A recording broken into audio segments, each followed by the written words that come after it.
fight about. Trying to figure out what it's all about. Existentialist. Am I worth anything or just a scout? I don't know. I don't know.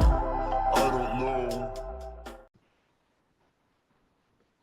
That was great sounds of Watson with Outside on WNHH LP 103.5 FM New Haven. Myself, Preston, with my partner in crime, Long Island raised, Elm City made, EZ BlueZ is in the building. EZ BlueZ, you are better with introductions more than me. Who do we have with us today on the show?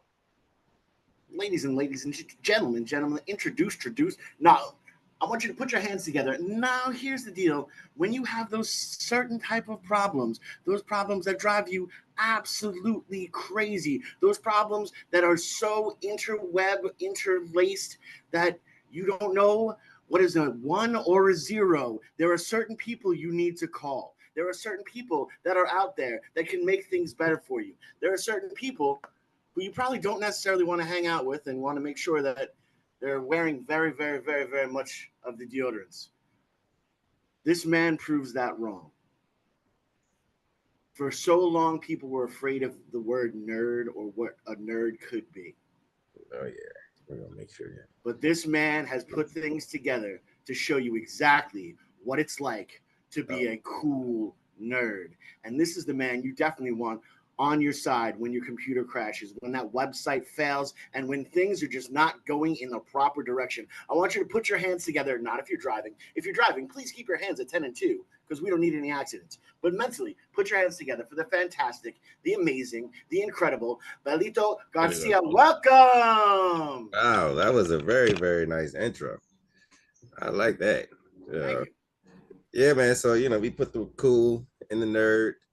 And, I was one of those kids, I was smart, but I also loved to play sports. I loved to dance. I was a B-boy, and I had hands, I was one of the nerds that you came to my table talking, give me that lunch stuff. You might leave with a punch in your throat.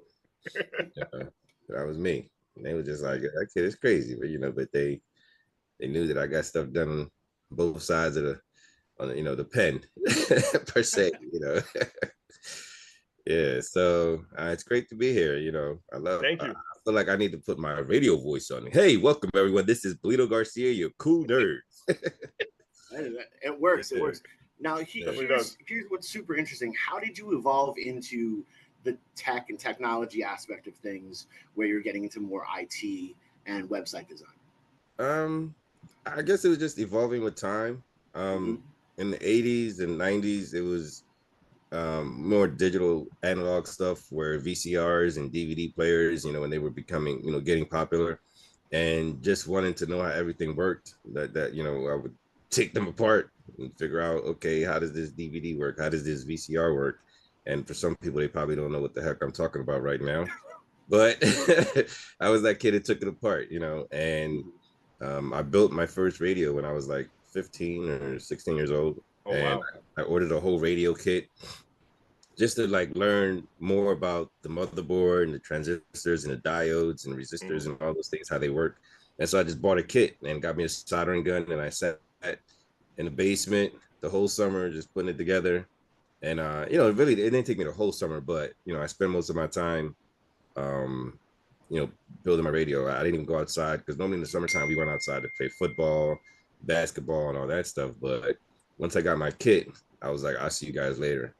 And I stayed downstairs and put it together until I heard, got a radio frequency, picked up a radio frequency. And it was an 8 a.m. station, but it was just the excitement of turning, putting the batteries on it and then turning the knobs, and then finally hearing some shh, and then hearing the person's voice. And it was like, I got a station. And that just led on to just more curiosity. And fast forward, I went from that type of technology. I got into electricity, messing around with, watts and amperages in the house and everything like that. And so I got a job as an electrician. Actually, in school, we learned how to wire the whole school. So we had I went to a technical school, and so on one side they had the carpentry. The kids that did all carpentry, so they learned how to frame and build houses basically. and then we would go in behind them and we would actually just run all the electrical wires. So you were able to go into the workshop and you would see the framing of a house or a room, and we would wire it up. And there were light switches and there were ceiling fans and um you know what is that, the dishwashers, the garbage Trash disposers. compactor. Trash Yeah, compactor. we had like all these, like we had garbage disposals, like all these different things that you could walk into the classroom and actually turn on and make sure that they worked and things like that. Yeah, so I worked right after high school. I started my own business as an electrician, and but prior to that, I worked with my neighbor who was an electrician. So I would just go out with him in the summers and help him carry wires and get all the tools and everything like that. But then after high school, I started my own business. I got my own little hoopty and got me a little ladder and a bunch of wires. So like right after graduation, that whole summer, I spent the whole summer installing ceiling fans and running lines for air conditionings, and it was 17-year-old making his own money, so it just felt great. And I did that until I got tired of dealing with the elements. I was outside in the winter, summer, spring, fall, rain, thunder, or whatever, and I did it for about 5 years, and then I think my final was when I got frostbitten. Oh, Out in the dry, I got frostbitten, and I was just like, this is it. I got to find something else to do that's still in the tech, but would allow me to be able to control my own climate. right. So at that time, this was now it's in the late 90s, going to the early 2000s. So IT was getting big, and companies were hiring what is that, network engineers and whatnot, because all the everybody was going into the tech world, big servers in the buildings to run their own networks and all that stuff. So I went back to school to learn network engineering, did that, and right before I graduated, I ended up getting a job at Comcast. So Comcast was my first job in the tech world. And I started off just technical support, just answering phones. Hey, thank you for calling Comcast. But then this was when Comcast was also going into the business side of IT. So they were just providing. They were, at one point, they were just providing internet services just for homes, but now they were providing internet services for businesses, and they were also expanding their business, their customer base into the corporate area. So, of course, they had a web hosting department that was, we were just getting into web hosting and all these hosting companies and stuff. And Comcast was one of the first to, I guess, pioneer that. If I recall correctly, I mean, it might have been, Verizon might have also been doing it at the same time. But I know I was with Comcast at the time, so I became that liaison that people would call and, to figure out which web hosting package would be best for their company, for their business. And so at that time, it was like a bunch of documentations and stuff that I was doing. I was documenting everything that I was learning and experiencing with the customers and what their needs were. And when, that was the whole web hosting and business development side that, I went to school for, and then ended up using it at Comcast. After that, I ventured off. I had a couple small businesses here and there that I ran on the side. Today they would call them side hustles. But eventually I ended up just leaving everything behind and just going all in. So it was like in the music industry, you get a restaurant job, just something that you can quit right away when until you get a gig. And so it was like I was working at hotels and restaurants, and I got that big project, and I did that for some time, and then having a family at the same time too is like, you need to get a real job so you can have benefits and all this stuff. Right. And I was always back and forth into the corporate world. Right. And then got into a little bit of app development, and but my main thing was mainly just web design and just the whole building an online structure, operating a business online, separate from a brick and mortar, or having a brick and mortar and also running your business online. And a lot of times people, what I learned is that people would look at a website, oh, it's just a website and I don't need to put that much time to it. into it. I just need to build it, and it'll be there. If people look me up, then they'll find me, and they can read my about section, and they can go to my contacts and fill out this form or whatever. But what people didn't really um, put energy and thought into, so it was never into like the business plan. When you build a business plan for your brick and mortar, it's like, all right, this is where the money's going to come. This is how we're going to make money, and this is how we're going to do an X, Y, Z, and we can grow and expand this way. But no one was doing that for their online presence. People were just like, oh, we're just going to call a web developer, build a website, and that'd be it. But it was more of, okay, so what's the customer journey going to be on the website? That they won't be getting if they were to be coming to your brick and mortar in person. And people were thinking about that. So that's when, again, I started consulting people on just their online business operations, and having an online presence that would allow them to be able to take care of customers both online and offline. And then also realizing that, hey, your website is also an asset to your business, because your website is open 24/7, and brick and mortar closes at a certain time. So you have to build and design your website in a way that it'll still be able to provide that service that people would be looking for if they were to come into your store, physically. And depending if you had a product or a service, at least be able to inform people on your product, that, because they can't physically go to your website and just pull it off the screen, but at least allowing them to be able to shop for your product online at any time, even after you're closed. People should be able to go to your site and say, I want to buy this product. Or people can be able to come to the site and be able to learn more about your service and say, okay, I'm gonna leave them my contact information on this form and hope that someone calls me. Well, the problem with that is that people didn't have any follow-up systems with their websites. So you fill out a contact form and it would go disappear somewhere on Belito. Yes. There's a lot to unravel here. Oh yeah. You gotta cut me off, man. No. Like it was a lot of great information, but I'm just talking to you in the customer's point of view. Do you feel there's a lot of scammers out there and a lot of people who try to give you the go around when it comes to making your own website, and just focusing more on that matter when it comes to starting their own business? Because you seem that you care, and you seem that you're concerned about the customer's first time going into that entrepreneurship route. Yeah. Oh yeah. I mean, there are people out there that will just take your money and build you a website and then disappear on you. Absolutely. And where I you was call getting at. them because it's like, oh, I want to make an update, and no response by a call, no response by email. Yeah. So I mean, people do take advantage of those who don't do their due diligence. Some people, say that they're too busy to look up, some information. Like you can go online and figure out how to do anything with anything.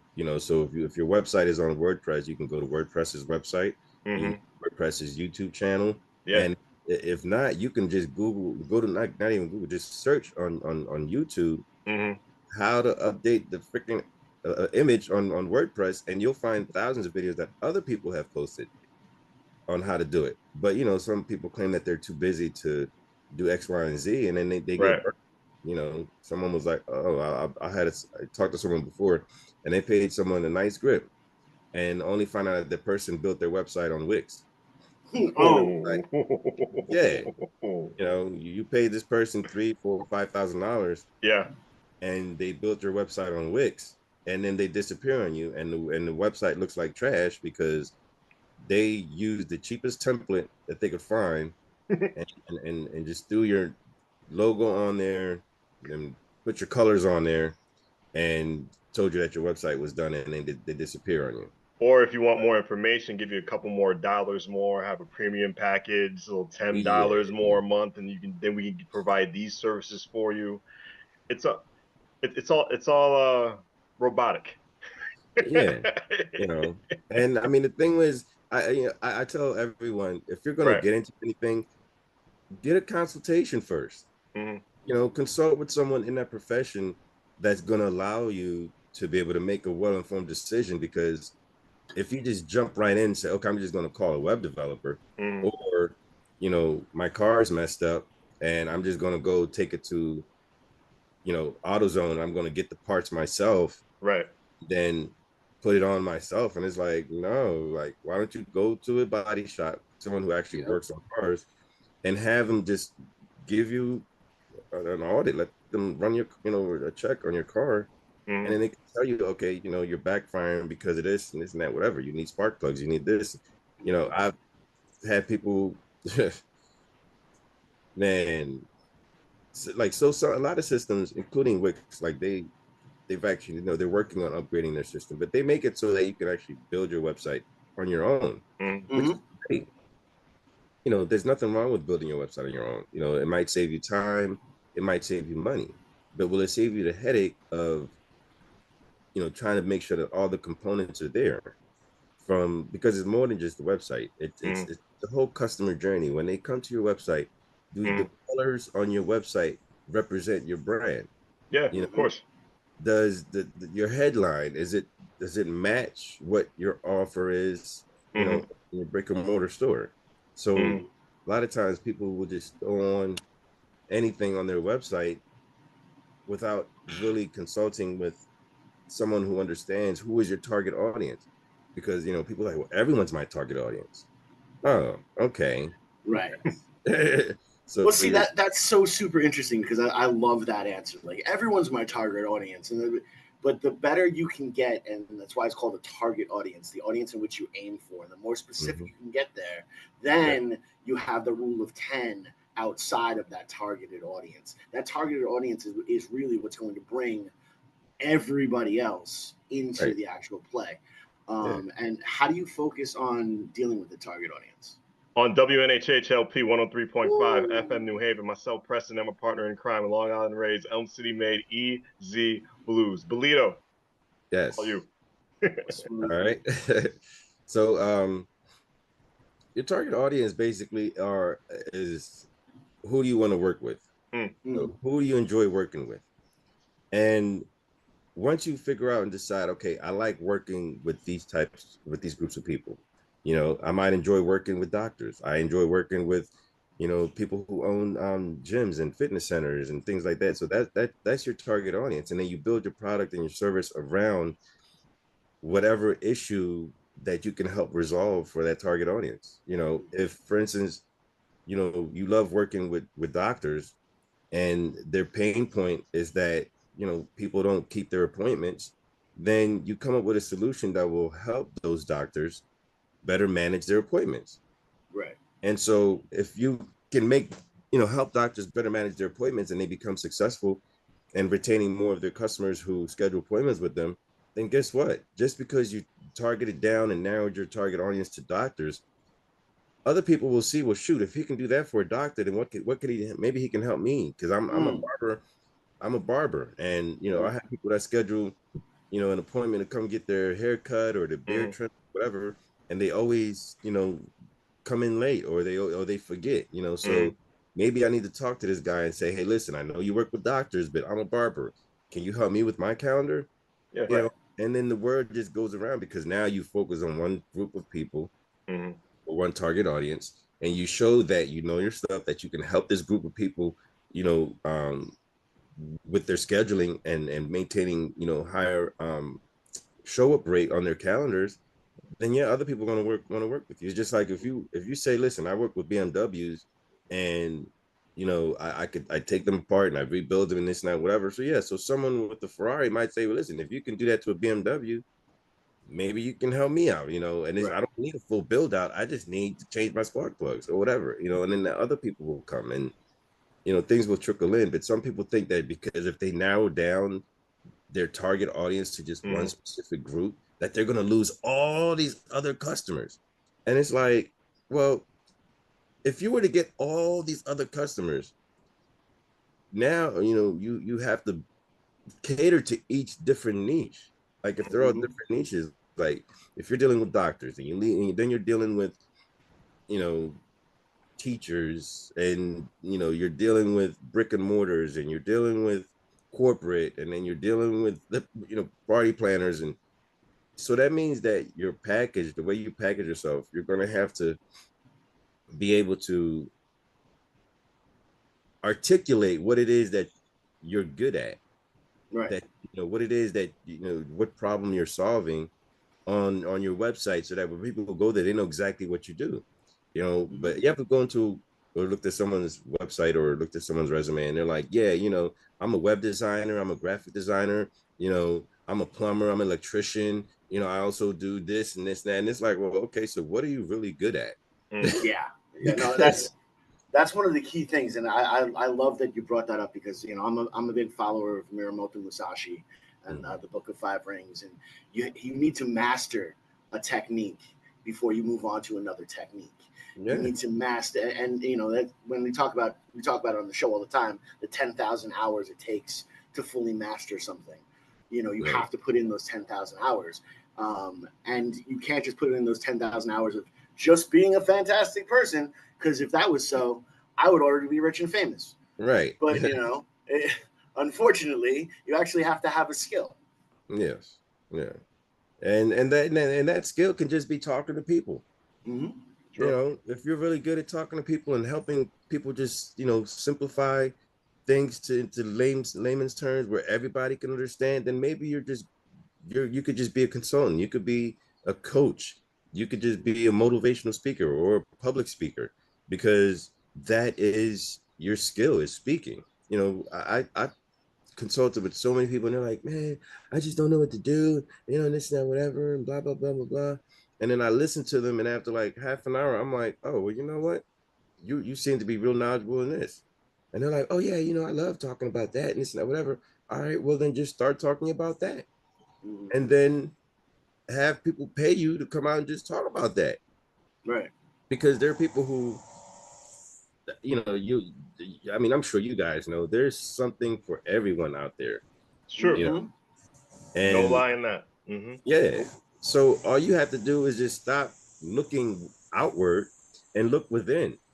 Because another thing that I noticed too with the online world is that, all these different trends, as soon as some new trend comes out, people want to run and do that for their business. Oh, we got to start doing this. Mm-hmm. We got to start doing that. We got to get on TikTok. Come on, everybody's on TikTok, And then it's like, yeah, but your audience might not be on TikTok. Right. Right. Everybody's on TikTok. What do you mean? And it's like, all right. So now you want to take time to put all this energy into TikTok because it's the trending thing now. Mm-hmm. But you're taking time away from focusing on what's really working. Mm. And that's another thing too. People don't look at their data. Right. If you look at your data, you'll see, okay, this is working. Emails are working. Like, people are responding to our emails. All right, so let's focus on building better email campaigns. Right. Instead of going on social media, hey, maybe our target audience likes to get emails. Right. So let's focus on that. So now if you look at your data and it shows that your target audience responds to your emails, you don't need to be on TikTok. Right.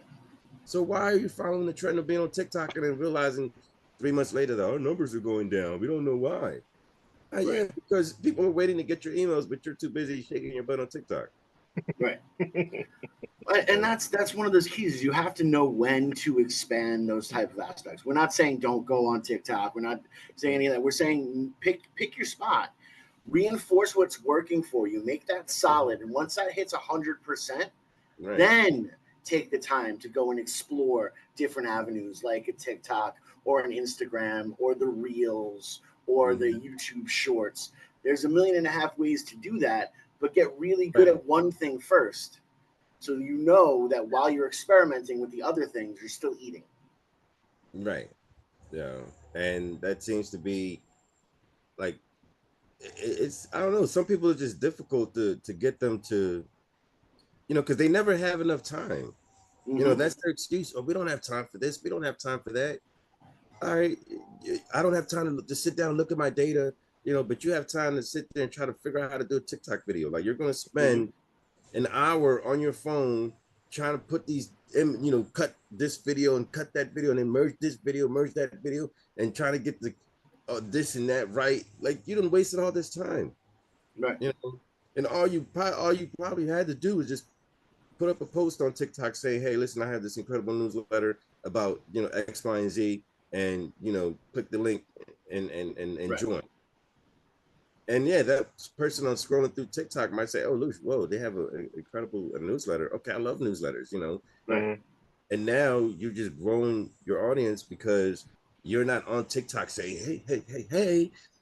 All you do is put a simple post. Because if everything on TikTok is in motion, and that's another trick too, where you can take an image, Right. and then save it as a video. Mm-hmm. And it could be a 3-second video, 4-second video. And I'm sure you guys have seen it before where, you'll be scrolling through and it'll be a video, but it's just the image. But you see the bar moving along, and then it ends. And you're like, oh, but that's one way of, I guess, tricking the algorithm system, because they push more videos Right. on these platforms than they do actual images. So if you every once in a while save an image as a video and then post it, it'll get in front of those people who watch these videos. But if your post is not wordy, it might just have a header, join the newsletter, real cool people, laugh all the time, whatever. And just simple image, something that's not wordy, something that that they can skim through real quick and be like, oh, I'm interested, and click on it. That'll help your reach, and that'll help you, possibly get in front of the people that you're looking to get in front of. And that's one way of just utilizing these tools that are now becoming trendy and whatnot. And another trending tool that has become real popular is just OpenAI, and everybody and their grandmother, at the beginning, they were like, oh my god, it's going to take over your jobs and blah blah blah. It's like the aliens are coming, it's like, I don't think it's going to take over anybody's job. My fear is people are not gonna, what's the best way to say this, use it properly to their own benefit. That's my fear. Yeah. A lot of people, like with this whole new tool, a lot of people are just discovering it. Sometimes I don't want AI. Like, for example, like in my Facebook engine, like AI is part of my search. I don't want that. It's gonna give me all these like clues and like searches for stuff I don't want when I already know inside my head what I want to look for. I feel I want to use it properly to my advantage, but I don't want it to take over my life. Am I making sense when I'm that totally makes sense, and I appreciate that. And I also, from an artist point of view, all those artists that are scared of AI and all that kind of stuff. I'm me, the ultimate hater, the petty king of petty. All I will say is make better art then. Yeah. You don't want them to take your job, be better at your job. Yeah. But that's not even the case. Because honestly, if you're an artist, yes, you can make better art. Mm-hmm. But if you can utilize AI's speed, to help you make better art, then that means that a 2 or 3 week project, now you're cutting it down to maybe a week and a half. The turnaround time. That means you'll be able to produce a lot more better art in less time because of AI.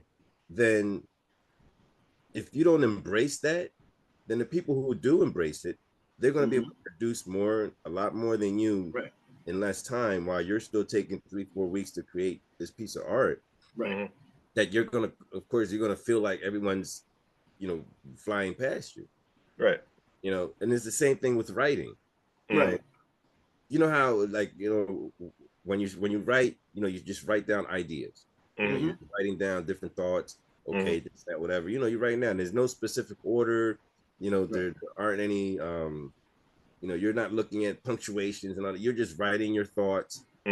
Capitalization. None of that stuff matters. You're just writing your thoughts. I was hungry. I wasn't hungry anymore.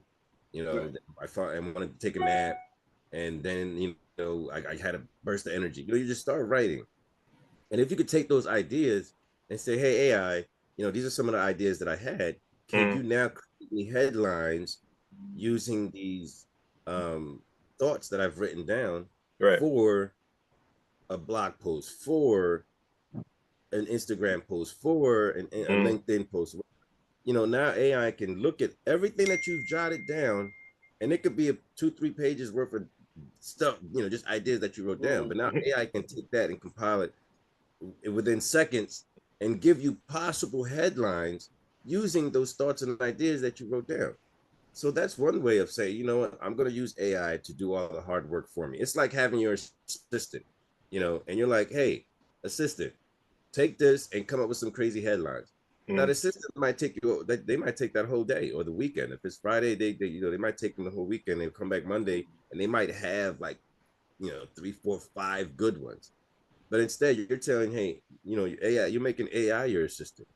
Mm. Right. Now AI can look at that and they can just run right through it and then come up with a bunch of ideas. Now you can scan through those ideas and say, yeah, I like these, but make them, and you know, I want to use this tone. You know, I want to use that tone, or I want to sound or look. You know, I want it to have this type of feel, whatever. And AI can do all of that. So that's where I think embracing AI will help basically streamline what you do, you know, help you cut time on you know, save you on time that it Mm. would take, the manpower that it would take. You know, you know, you get tired and now you're looking at the screen and you're trying to figure, okay, you know, does this sound good, does that sound good? No, just upload Right. it to AI and go take a nap, and before you even fall asleep you'll have a whole bunch of ideas already, you know, that AI will have generated.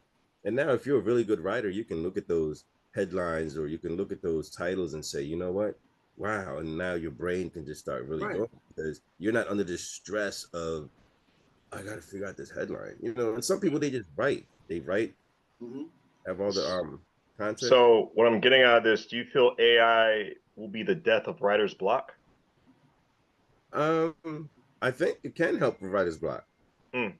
you know, because again, writer's block, I've had writer's block, you know, just figuring Yeah. out, okay, how am I going to put together this, you know, this webinar, or how am I going to put together this, you know, this workshop, and Mm-hmm.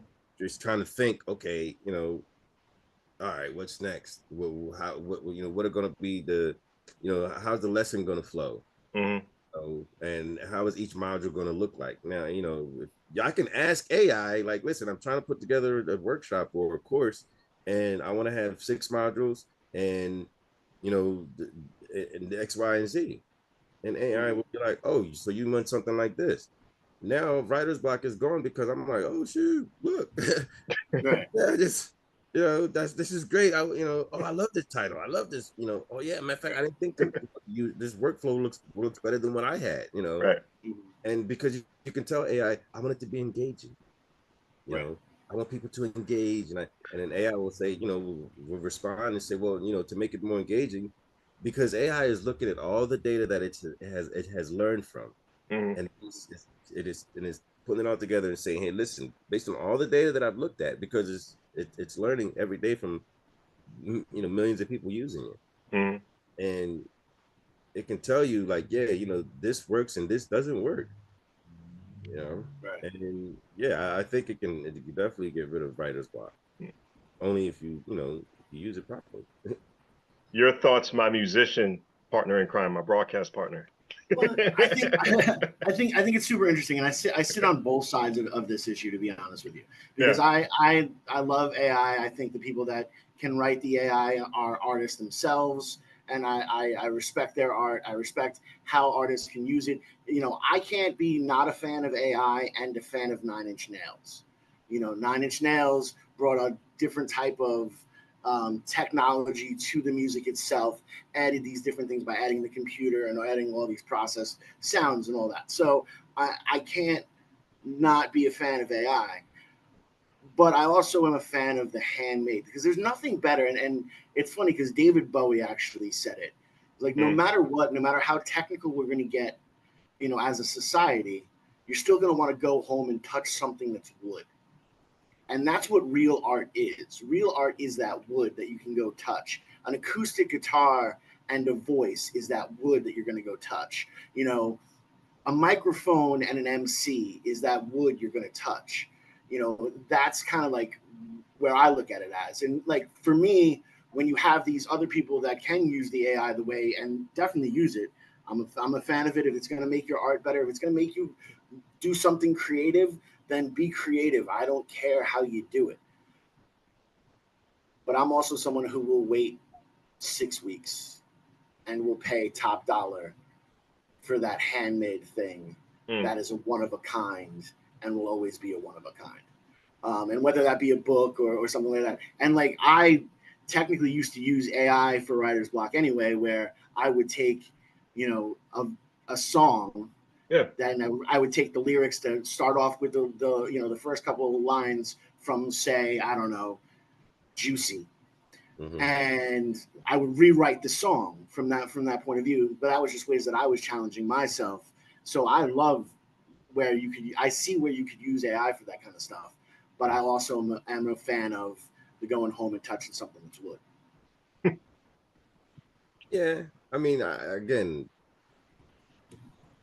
depending on where you are in your life, in your career, in your business, if you're looking to grow and scale, then because like to grow and scale, you have to be more efficient. That means that you have to take mundane processes and that just waste people time, and so you delegate that to technology, right?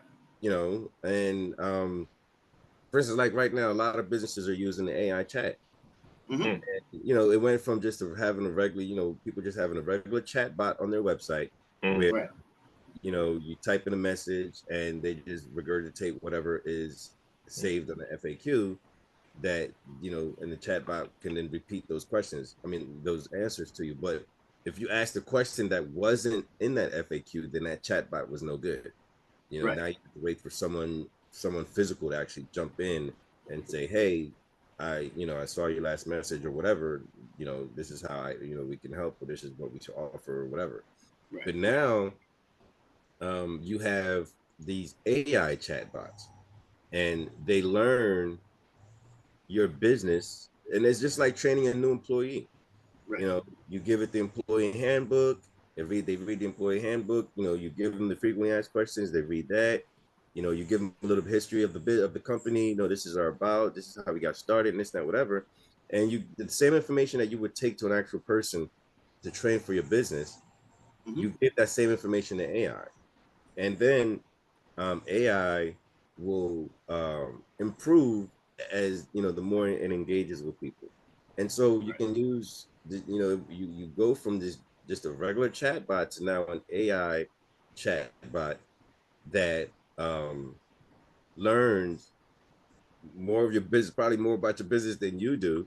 And it can tell you, it learns even your niche. It'll look at your niche and everything, and it can tell you what's trending in your niche and what people in your niche or your target audience in your niche are looking for, what problems they're looking to resolve. And it actually helps enhance your business. So if you are that person who has that AI set up in your business and your competition doesn't, or if you don't have any, your competition does, now your competition is getting the customers, taking customers from you because the customer went to your site, asked the question, didn't get the response. And then it was like, all right, well, let me just go down to search, the Google search, and then click on the next company, which is a competitor. And then they have this AI chatbot that can answer almost all their questions. And this AI chatbot can also book a scheduled consultation, whatever, on the calendar with them at any time. Guess what?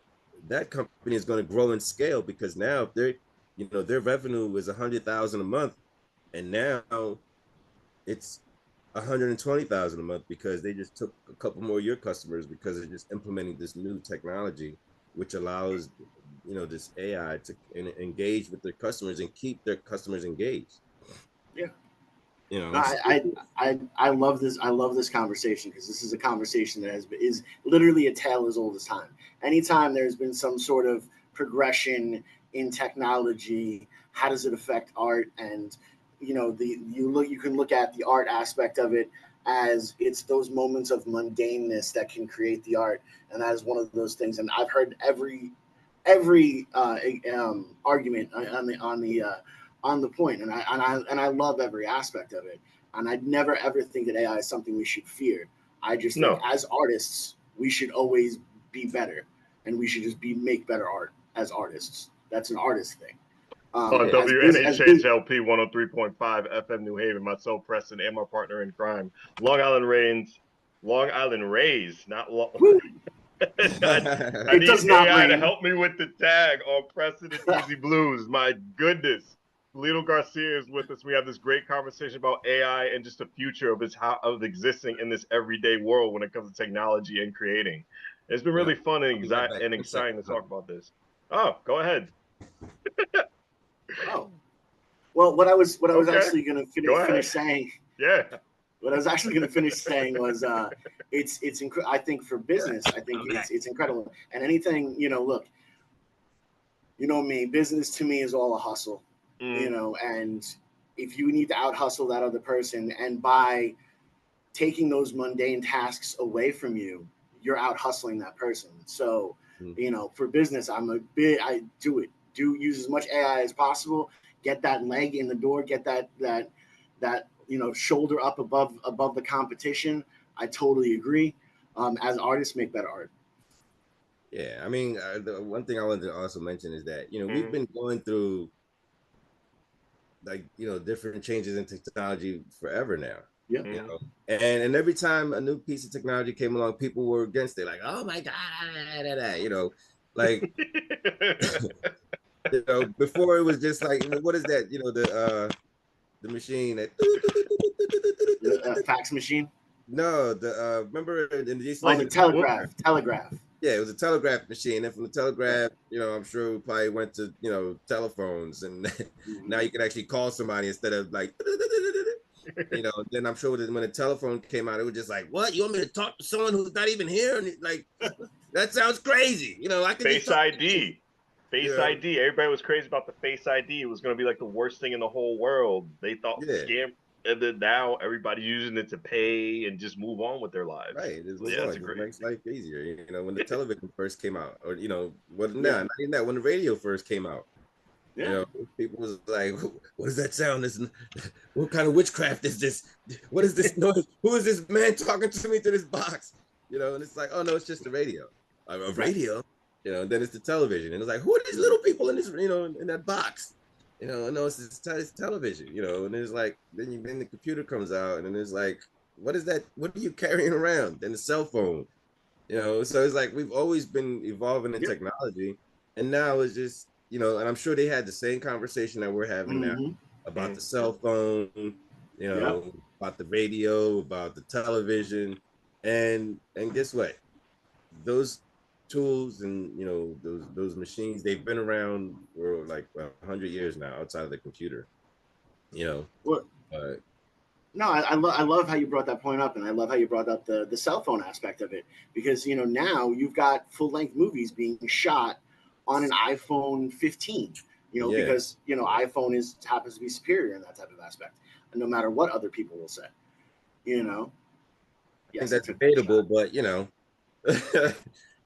I mean, I use both. I'm on a MacBook Pro, but I have an iPhone. I have an Android device, and I think just the functionalities when it comes to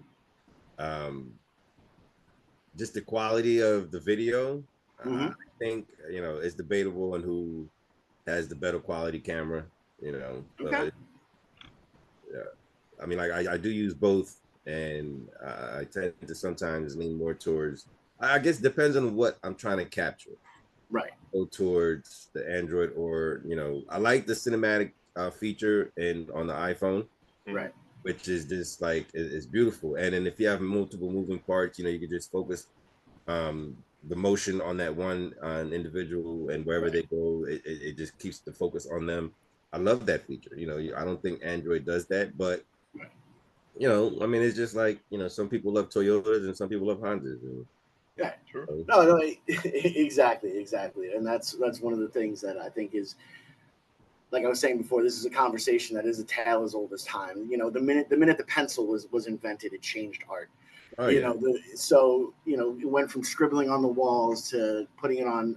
Oh my gosh, we took this piece of wood and we've turned it into this thing. We're going to call it paper, And now you have something, so there's always been that conversation. It'll always be this conversation. AI just happens to be the new place name here of topics. Right. And, I think I embrace AI as far as like just on the website. I embrace AI, helping you with automating and running your business a lot smoother. I just don't know if I would trust AI to cook me a whole meal. Right. Like, Right. am I going to eat that? I don't know. But if Right. someone uses AI to enhance their ingredients and things like that, then I possibly say, I'll taste that. Right. But to just have an AI machine at a booth somewhere saying, what can I cook for you? And nothing right now. No, I'm good. Yeah, I'm good. I've seen Terminator. I'm good. Yeah, I think when it comes to that, I still an actual person cooking for me. I'm just saying, man. I'm good. We may get there, though. We may get there. We may, but I think we probably are there right now. You ever see like the videos in Japan where like they have different machines just like give you a food ready in like 3 to 5 minutes? We may be on our way there. We may all three see it within our lifetime. I believe so. Yeah. I believe so. I'm waiting to see these flying cars that, I saw on the jet. Yeah. Because whoever's working on that department, they're way behind. Seriously, way behind. Way behind. That's supposed to be 2015. We have the phones that we can talk into and everything, that like they fulfill that, but like, where's the flying cars? Like, or where's the flying skateboard that we saw in Back to the Real? Back to the Future. Back to the Future. Yeah, sorry. Back to the Real was a group. I think if they came out with that, I would probably I would get back to skateboarding. Yeah. I'll definitely get the hoverboard. Yeah. I hate it. Because it's like I don't see how guys are skateboarding out in these streets today, because the streets are a lot worse than we were when I was young. Like all these potholes and everything that you got to look out for. Yeah. You good. You the man or the woman or the whatever it is today. I don't want to offend anyone, but no, but it's so true, because all that money that was supposed to go into infrastructure, which is supposed to take care of those roads, hasn't been spent the proper way. I mean, we can go down that path and we'll see how quick we get kicked off the internet. But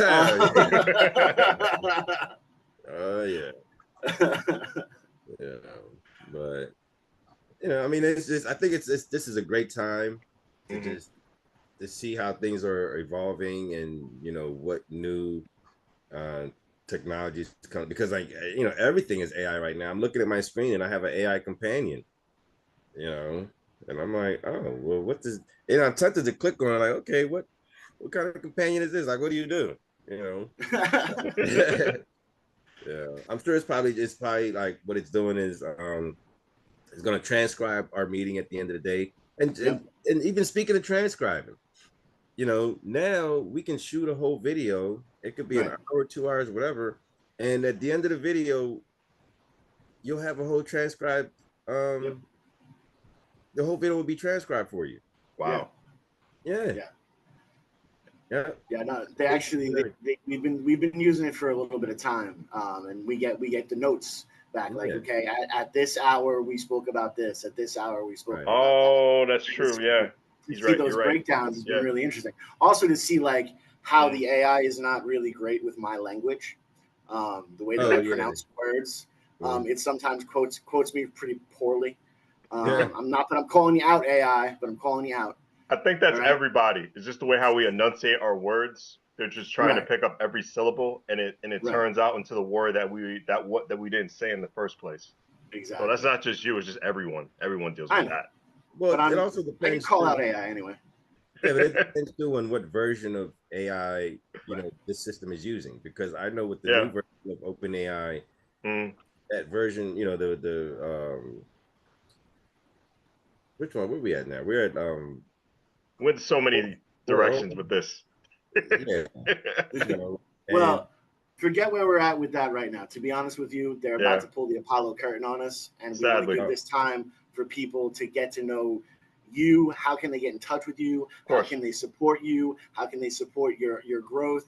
How can they become a cool nerd? Let them know. Let them get all that information. This time is yours. It has been an honor and a Most privilege. definitely. Thank you so much. I will definitely appreciate you guys having me on here. You can go to coolnerdcrm.com. That is the website. We do have a social media, but I haven't been on there in a very long while. And I've been working on trying to put together some curriculums, some online courses, so people can go on there and really learn the online business operations. I haven't really been focusing a lot on social media, but you can find me online at www or https://coolnerdcrm.com. I also have a Cool Nerd Consulting website. It's www or https://coolnerdconsulting.com. And I'm also working on revamping all that because I'm also changing the services that I'm going to be offering as a consultant. But for the most right now, you can still go on there and see what I currently offer. And I am on social media as the Belito Garcia on Facebook and Instagram. I think I am. It's the Belito Garcia. But if you look up Belito Garcia on either platform, you will find me. Nice. Yeah, so that's where you can find me online, social media. It's the Belito Garcia, and on the web, it's coolnerdcrm.com and coolnerdconsulting.com. All right. Yep. Appreciate you, man. If you're in the local area, if you're in Connecticut, then you'll see me around at a lot of different events. I have. They ain't ready for your dance moves yet, Belito. They're not ready. They haven't seen it yet, and I'm back. they ain't ready for you yet, man. That's a whole episode, a whole podcast. You are the best dancer of us three. So yes. So you'll see me around all over New Haven and Hamden, and everywhere. Hartford, Bridgeport. And this station, WNHHLP 103.5 FM New Haven. Belito, thank you so much. We appreciate you on the program. Thank you a lot. Thank you, Preston. Thank you, Easy. No doubt.